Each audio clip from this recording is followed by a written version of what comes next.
desde el otro lado 593. Mis queridos amigos, ¿cómo están? ¿Cómo me les va? Espero que se encuentren muy bien. Bueno, el día de hoy vamos a reaccionar a un video que me pareció bastante interesante de los 5 más peligrosos del encuentro. O sea, los 5 capos más peligrosos del Ecuador que se encuentran ahorita en la cárcel del encuentro. Una cárcel que fue inaugurada y hecha por el gobierno de Daniel Noboa y donde supone que es de máxima seguridad. Así que Mónica Velázquez con Anderson Boscan, que son esposos y fueron los fundadores de La Posta, que en este momento pues es un canal digital, o fue un canal digital, pues que ya cerró, ya no hay más, porque bueno, ADN, que es del partido del gobierno, lo compró y lo cerró porque ellos criticaban mucho al gobierno de Danilo Noboa. Entonces, ¿qué más fácil? Comprarlo y cerrarlo, mucho más fácil. Total, es plata del pueblo. Fácil de gastarla, papá, fácil de gastarla. Bueno, Mónica Velázquez nos trae los 5 más peligrosos del encuentro. Mónica Velázquez es una periodista, obviamente profesional en el periodismo, así que nos trae esta nota. Así que estás interesado en saber quiénes son los 5 más peligrosos, los 5 capos más peligrosos del Ecuador, pues quédate aquí en el video y vamos a analizar cómo la información nos trae ella. Ok, estamos ahí bien, ¿no es cierto? Listo. Vamos a ver qué nos dice nuestra amiga Mónica Velázquez sobre los 5 más peligrosos del encuentro. 5 ataques al Estado, los 5 presos más peligrosos de la cárcel de El Encuentro.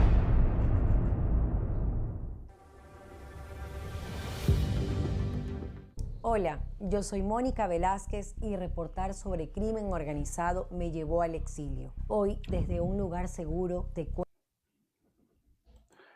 Que por cierto, literalmente, ellos tuvieron que exiliarse en Canadá. Ellos viven en este momento en Canadá porque después de la caída del gobierno de Guillermo Lasso, tuvieron amenazas y amenazas muy fuertes.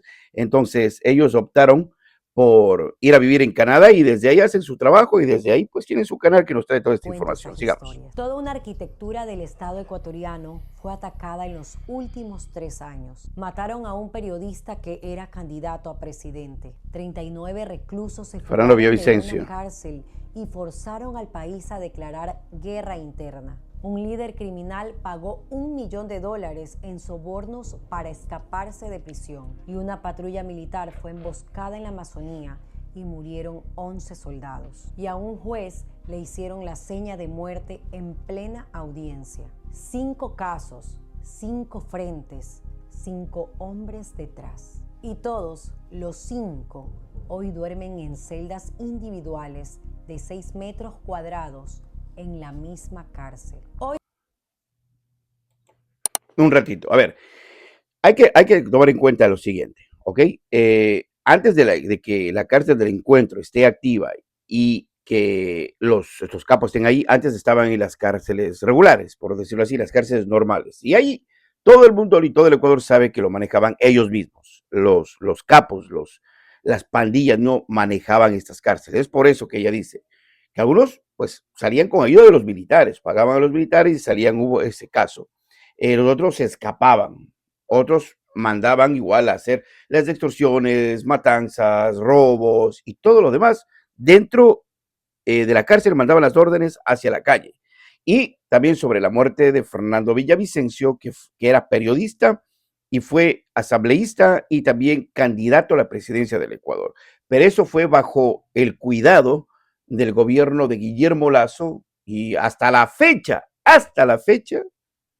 no hay pruebas, no hay nada. Y eso que la fiscalía tiene el teléfono de él. Se supone que ahí está todo lo que me imagino que pueden encontrar para darse cuenta. Entonces, ese caso siempre lo sacan cada vez que hay elecciones para que el tema o la retórica que diga que la RC, que es el partido enemigo político del gobierno de Daniel Noboa, pues siempre tenga algo así, no, es que el RC fue, y es que Rafael Correa fue, y es que ellos fueron.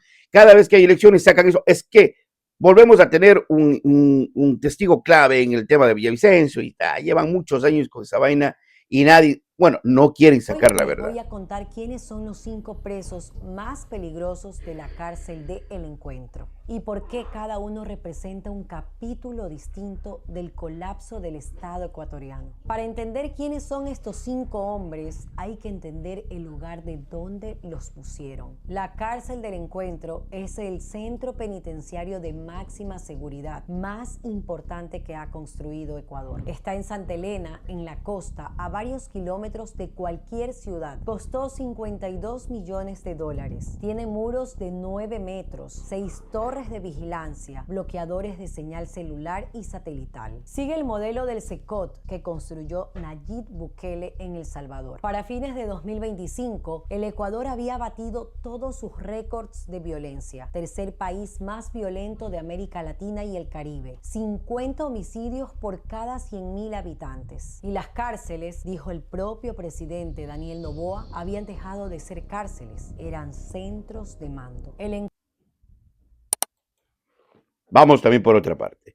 Cuando la mayoría de presos de alta peligrosidad fueron a la cárcel del Encuentro, siempre hubo un gran problema y hubo noticia y hubo bochinche sobre de la cárcel del Encuentro. Todavía no estaba terminada y aún a pesar de que no estaba terminada, ya empezaron a mandar a los capos más peligrosos a ponerlos allá. Incluso había fotos donde los albañiles, los maestros albañiles, aún estaban terminando algunas celdas y los capos más peligrosos estaban pasando por el lado de ellos, ¿sí?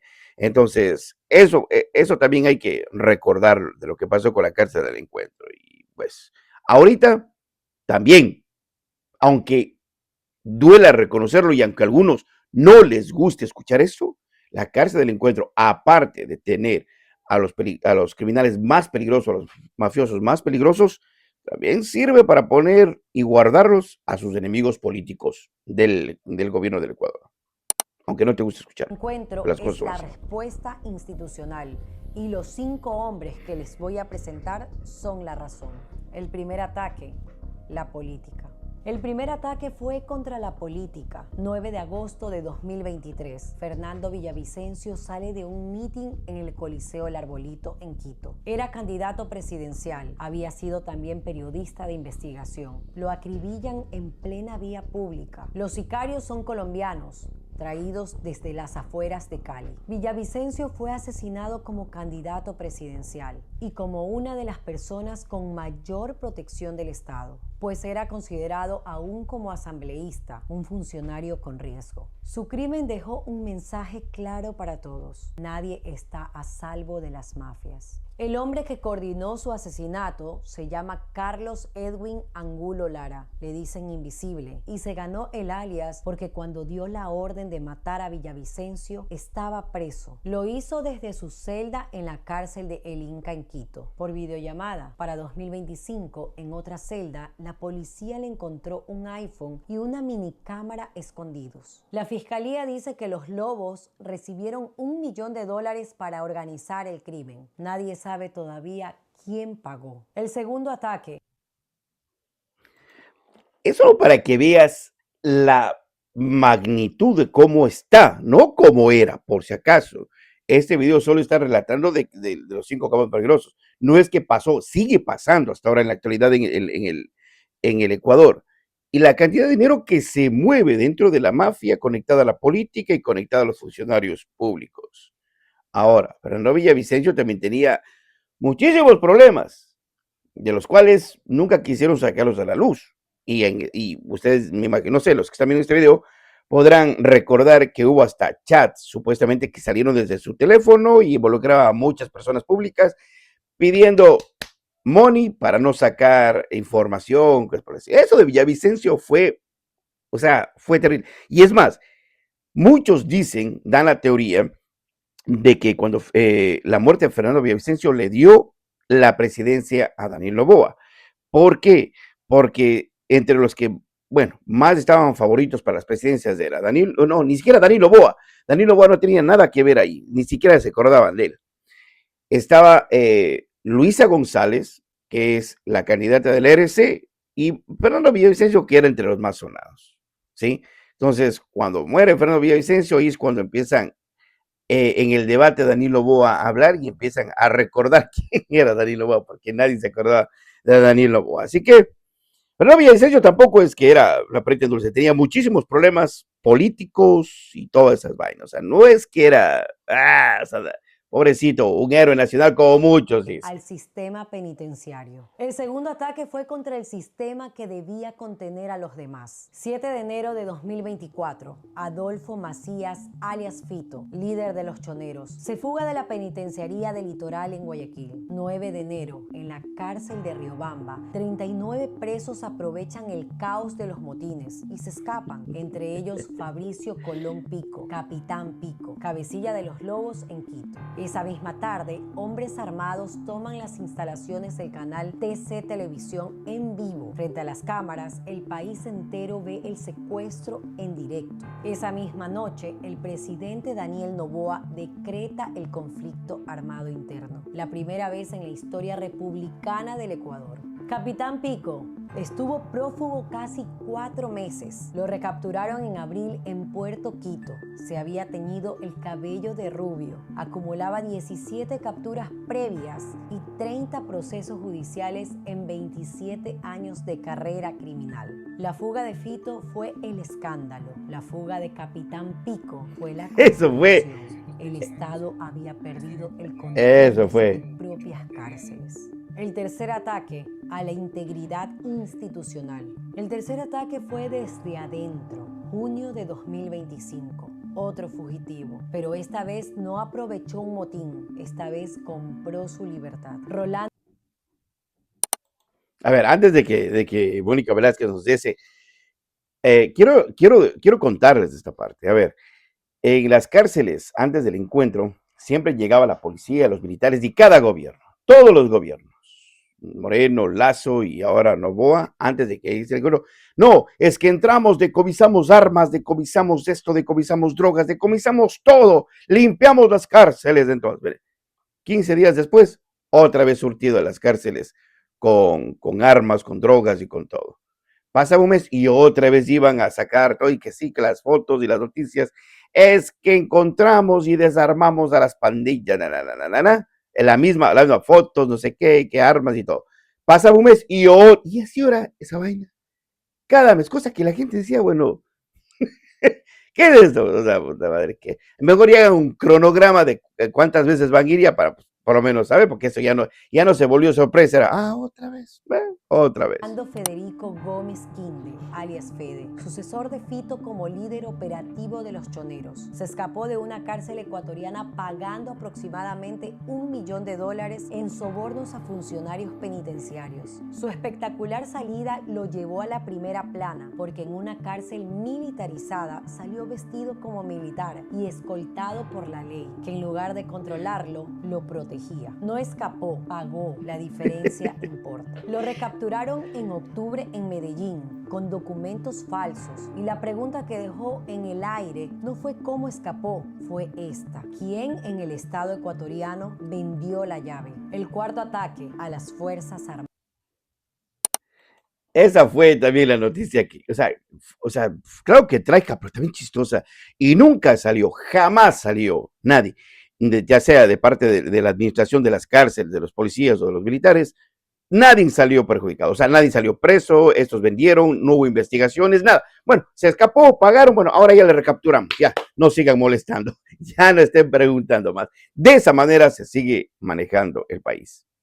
Nadie de información de nada. El cuarto ataque fue contra los militares. 9 de mayo de 2025, parroquia de Ayuma, Cantón Francisco de Orellana. Terrible noticia fue eso.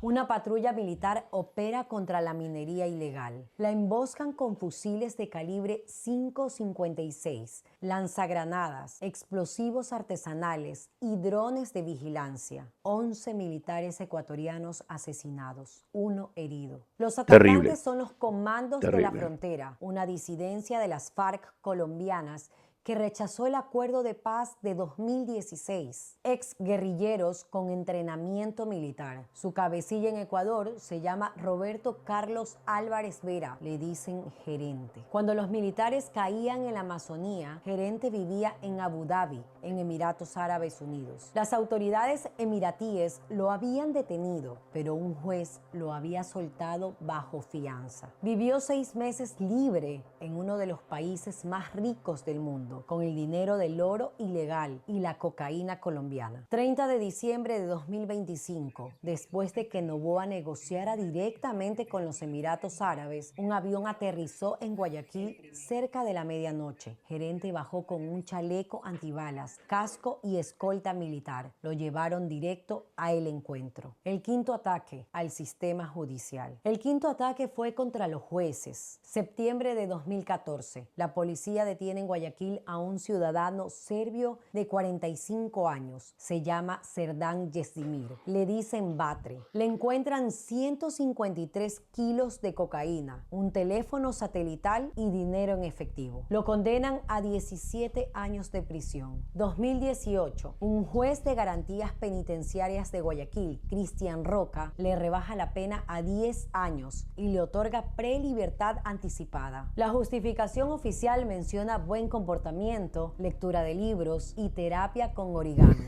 Brate cumple 4 años de los 17 originales. 4. Entre 2019 y 2021, su red envía casi 10 toneladas de cocaína desde Ecuador hacia los puertos ¡Hijos de su madre! Países Bajos y Alemania. Noviembre de 2025. En plena audiencia de juicio frente a cámaras, le pasa el dedo por el cuello al juez Carlos Serrano, una seña de muerte. El juez denuncia la amenaza, denuncia un coche bomba que apareció frente a su oficina, denuncia falta de protección policial. Y miren que en este caso, ay Dios por Dios, es que son tantas noticias que uno dice, ¿es en serio, pana? ¿Todo eso pasa en Ecuador? Sí, papá, todo eso pasa en Ecuador. Este juez no le quiso dar libertad y quiso sentenciarle a muchos más años de cárcel por las drogas y toda esa vaina. Entonces, el tipo este mafioso así le hace la seña en la cámara directamente, o sea, como que, papá, ya sé quién eres y dónde vives. Hasta aquí. Cualquiera diría entonces, el gobierno, ¿qué es lo que hizo? Claro, le dio más seguridad, le puso, no sé, más protección y le apoyaron al juez. No, papá. Eso no pasa en el Ecuador en este momento. Le quitaron la protección, el tipo tuvo que irse del país porque estaba con amenazas de muerte y el gobierno dijo, pues, ¿para qué haces esas vainas, no? ¿Sabías lo que tenías que hacer? ¿Para qué te pones ahí de superhéroe? Y le quitaron la protección a ese juez porque si no, le iban a dar matarile. Eso es lo que pasa en el Ecuador. Renunciando. El sistema judicial soltó a un hombre que después amenazó al sistema judicial. 11 de noviembre de 2025. La cárcel del Encuentro abre sus puertas. El presidente Noboa publica fotos del traslado de los primeros 300 presos con una frase. Creyeron que el encuentro era solo una palabra y que seguirían siendo intocables. Pero este ya no es el Ecuador de antes. Para febrero de 2026, el Encuentro alberga a más de 600 reclusos en celdas individuales, sin teléfonos, sin visitas, sin contacto con el exterior. Pero la pregunta que queda no es si los muros aguantan, es esta. Cuando esos 5 hombres ya no puedan dar órdenes, ¿quién ocupa su lugar? Porque las organizaciones siguen funcionando, la cocaína sigue saliendo por los puertos, los jueces, los militares, los fiscales, los periodistas siguen siendo amenazados todos los días. Hay una frase que repito mucho: cuando no contamos la historia de un muerto, lo matamos 2 veces. Fernando Villavicencio, periodista, candidato presidencial, asesinado en agosto de 2023. Los 11 militares ecuatorianos emboscados en Alto Punino, mayo de 2025. Los reclusos asesinados en los motines de las cárceles ecuatorianas entre 2021 y 2025. Los rehenes del canal TC, secuestrados en vivo durante la crisis de enero de 2024. Hoy hay 5 hombres en celdas individuales que ya no pueden dar órdenes. Esa es la buena noticia. La mala es que detrás de ellos hay un Estado al que le tomó 3 años, 12.000 muertos y una declaración de guerra interna para entender que las cárceles tenían que ser cárceles. Por eso estoy aquí, porque hay historias que necesitan que alguien las cuente desde afuera. Yo soy Mónica Velázquez y estas son las historias que necesitas conocer.